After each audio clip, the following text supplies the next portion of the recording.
Salut, c'est Alex, j'espère que tu vas bien, bienvenue dans cette nouvelle vidéo. Aujourd'hui, je vais te montrer comment faire pour installer des add-ons dans la dernière version de Blender, la version 4.3 et supérieure parce que le système d'add-on a complètement changé dans cette version de Blender. D'ailleurs, si tu n'as pas vu ma vidéo sur les nouveautés de Blender 4.3, elle est vraiment très intéressante, je te mets le lien en description.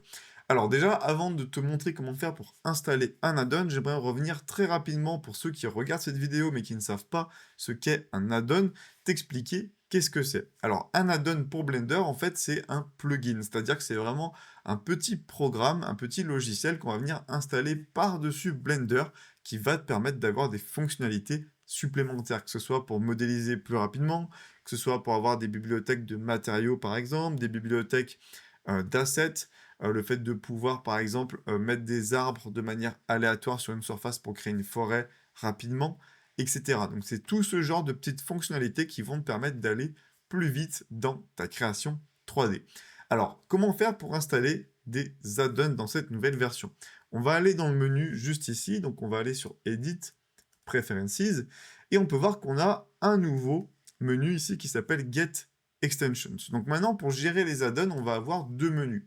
Get Extensions et le menu Add-on classique qu'on connaissait déjà dans les anciennes versions de Blender.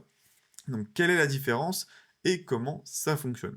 Le menu Add-ons, en fait, c'est le menu où tu vas retrouver tous les add-ons qui sont déjà préinstallés dans Blender par défaut. Dans Blender, tu as déjà des add-ons qui sont préinstallés et que tu as juste à activer comme ça en cochant la petite case. Tu peux retrouver toutes les informations en cliquant sur la petite flèche ici, en allant sur la doc de Blender pour avoir toutes les infos sur cette add-on. Donc ça, ce sont les add-ons qui sont déjà préinstallés. Quand tu installes un nouvel add-on, tu vas le retrouver également ici dans l'onglet add-on. Même si c'est un add-on que tu trouves sur Internet et que tu as téléchargé en plus, tu vas le retrouver directement ici, que tu vas pouvoir l'activer ou le désactiver, tout simplement. Si jamais tu as besoin d'installer un add-on que tu as téléchargé sur Internet, donc tu as par exemple un fichier zip ou un fichier Python, pour l'installer, il te suffit d'aller sur la petite flèche juste ici et cliquer sur Install from Disk, et là tu vas pouvoir aller chercher sur ton PC l'add-on que tu viens de télécharger. Donc tu peux toujours, bien sûr, installer des add-ons manuellement en allant chercher le fichier sur ton PC. Donc il n'y a pas de souci là-dessus. Maintenant, la grosse nouveauté, ça va être le menu qui s'appelle Get Extension juste là, parce que ce menu va aller en fait chercher sur Internet directement sur une base de données, la base de données de Blender, plein d'add-ons qui sont gratuits que tu vas pouvoir installer.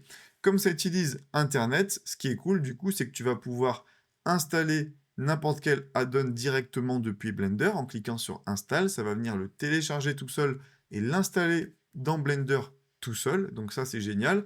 Et quand tu as des mises à jour, comme on peut voir ici, il y a une mise à jour, j'ai juste à cliquer sur Update pour mettre à jour l'add-on. Et ça, c'est vraiment génial. Alors, comment faire pour accéder au menu Get Extension si jamais toi ça ne marche pas, si jamais ici tu ne vois pas tous les add-ons? En fait, il faut, la première fois qu'on télécharge Blender 4.3 et qu'on lance Blender 4.3, autoriser la connexion à Internet, c'est-à-dire autoriser l'application Blender à se connecter à Internet.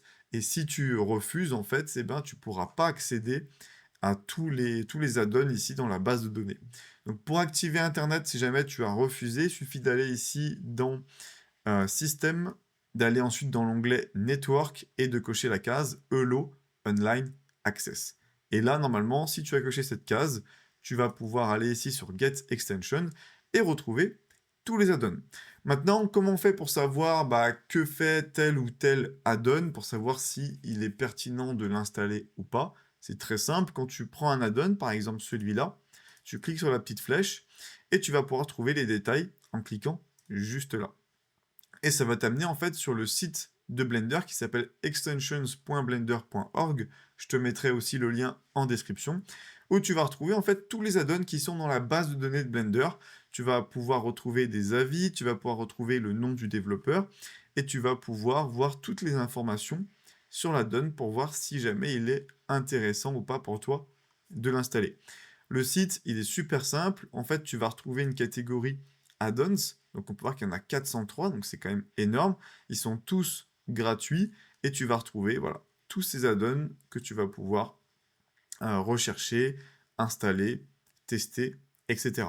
Tu vas retrouver également un onglet thème si jamais tu as envie de changer un petit peu les couleurs, les menus de Blender. Il y a un truc qui m'a assez fait rire, c'est notamment celui-là, le XP Alive.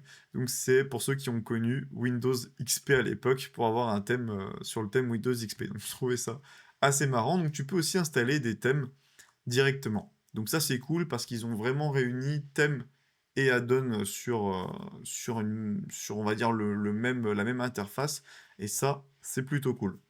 Donc tu vas retrouver tout ça ici, et ensuite sur Blender, tu as juste à cliquer sur installer, tu recherches le nom de l'extension, tu l'installes, et après pour l'activer, donc par exemple si jamais j'installe celui-là, je clique sur install, il vient de s'installer, pour l'activer je vais dans add-on, et je vais le retrouver juste là, animation transform offset. Et donc j'ai juste à ensuite l'activer ou le désactiver. Pour désinstaller un add-on, c'est super simple. Tu vas ici, tu cliques sur la petite flèche et tu fais uninstall et ça va venir le désinstaller tout seul. Donc c'est super facile. Maintenant, une des nouvelles méthodes pour installer des add-ons que je trouve vraiment géniale, c'est en passant directement par le site ici de Blender Extension. Par exemple, imaginons que je veux installer un thème. Donc pour rigoler, on va prendre le thème Pastel Pink. Comment on fait pour installer le thème ou installer l'add-on directement sur Blender? En fait, tu cliques ici sur Get Theme, et là c'est génial parce que tu as juste à prendre ça et le faire glisser dans ta fenêtre de Blender. Donc si je réduis ma fenêtre internet ici, que je prends ça et que je fais glisser dans Blender, et bien qu'est-ce qui se passe? On peut voir cette petite fenêtre qui me dit que je suis en train d'installer une nouvelle extension. Je clique sur OK, et voilà.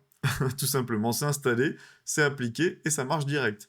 Donc vraiment, c'est génial. Ça veut dire que tu as juste à te balader sur le site de Blender Extension, regarder un petit peu toutes les extensions, tu prends une extension, tu cliques ici, tu fais glisser et t'installes. Et ça, c'est vraiment génial. Bon, du coup, on va enlever ce thème parce que j'avoue que c'est pas le meilleur thème.